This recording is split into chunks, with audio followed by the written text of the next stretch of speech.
The kick's power comes from the torque generated by the rotation of the hips. It's the same principle that cracks a whip. Turning the hips just a few degrees forces the foot to travel a much greater distance and creates a lot of speed as it does. The longer the leg and quicker the rotation, the faster the kick. And unlike karate, Muay Thai fighters are also taught to strike with the hard bone of the shin. A Muay Thai kick can generate roughly the same force as a baseball bat, enough to crack a rib or a leg. Basically, it works like a point of a knife. All the force is magnified by being concentrated in a small, hard area. Even if the elbow doesn't deliver a knockout, it will almost always leave a nasty cut and often end the fight. It's not the arms, but the legs that drive our fists. Like a piston, the explosive power of the legs is capable of generating hundreds of pounds of force, all to a very vulnerable area, the soft underside of the opponent's jaw. Like the Hanuman move, the flying knee relies on the explosive power of the legs. But rather than spread the power of our blow over two fists, it concentrates it into the spear point of the knee and combines it with the force of gravity. It's the equivalent of hitting our opponent in the chest with a sledgehammer. The hyperextension of the elbow, created by pulling back on the locked arm, virtually ensures that he will be taken down. The knee strike to the wrist dislodges the knife and further loads the elbow and shoulder. The technique can easily result in damage to the elbow joint, the tendons of the rotator cuff, or even a broken arm.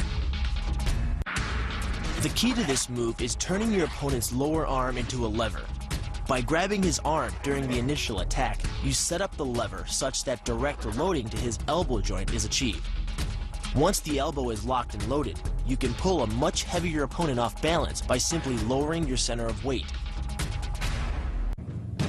With practice, the ninja can hit his intended target from distances as great as 45 feet. At impact, that's more powerful than a Major League Baseball pitch.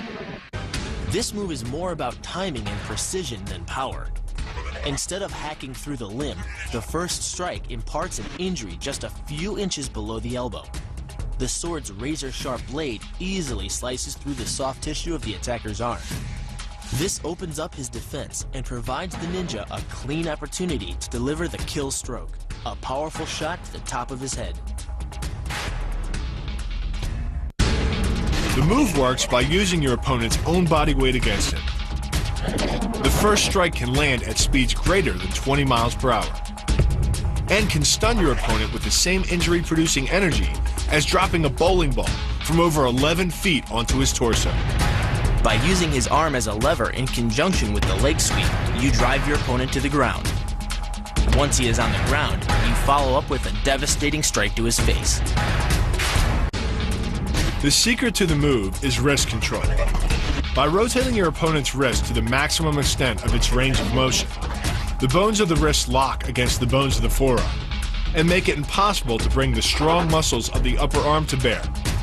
Then, you can pull your opponent off balance and into a potent knee strike. The combined force of the knee strike and your opponent's forward momentum can be as much as 2,000 pounds, enough to dent sheet metal.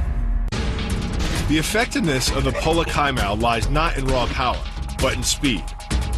By relying on your triceps to snap the strikes forward over the elbow, 3 blows can hit in 7/10 of a second. The final impact of the strike to your opponent's face can deliver as much as 175 watts of power, more than enough power to stun him or crush the cartilage of his nose. You then add insult to injury, firing one last shot into one of the most sensitive regions of the body, the groin.